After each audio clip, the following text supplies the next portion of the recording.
Zero and liftoff, the final liftoff of Atlantis.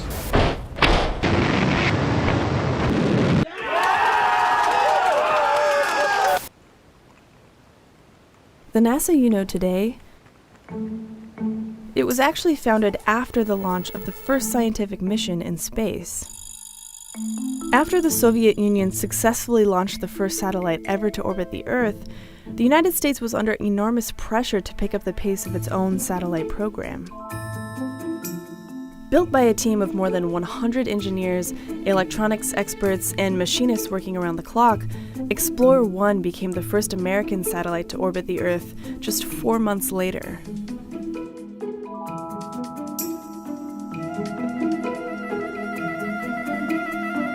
In reality, Explorer 1 was actually the US's second attempt to launch a satellite into space after Sputnik first took flight. Working in tandem, the Jet Propulsion Laboratory and the Army Ballistic Missile Agency had a rocket nearly ready to launch, but the Navy's Vanguard project was given the first opportunity to send their rocket into space. Vanguard made it about 2 feet off the ground before exploding on the launch pad. The Eisenhower administration, eager to ease the anxieties of a nation deep into the Cold War, gave JPL and the Army just 90 days to finish and launch Explorer 1.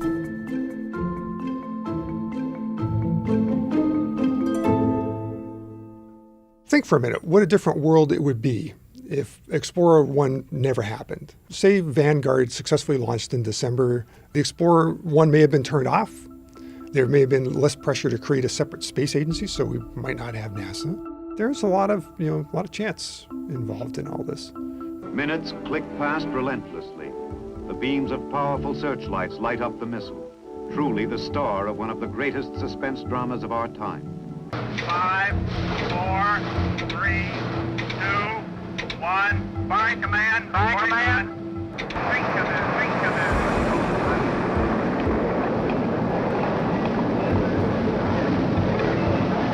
After Explorer 1 launched on January 31st, 1958, the space race officially began. Explorer 1 played a huge symbolic role in galvanizing America's legacy in space, but its true scientific mission was a milestone unto itself.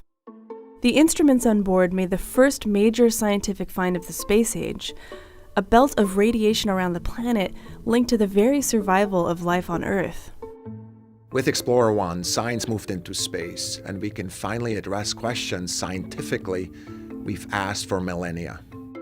The launch of Explorer 1 60 years ago opened the floodgates for future scientific missions, positioning the U.S. to be a leader in space exploration. There are 18 missions observing Earth right now, while another 36 are currently exploring our solar system and beyond.